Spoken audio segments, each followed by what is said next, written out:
Очень радостно наблюдать, что ребята с душой, невзирая на расстояния большие, приехали и с душой относятся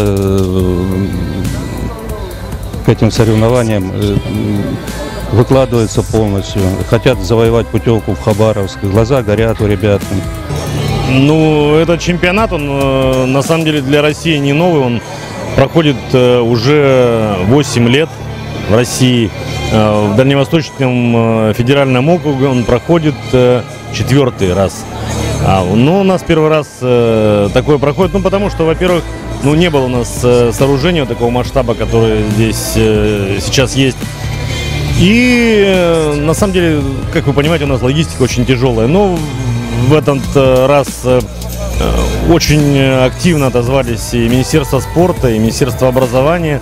И я думаю, что в дальнейшем эти чемпионаты, наша часть, она будет проходить еще, так сказать, более массово, организованно и более зрелищно.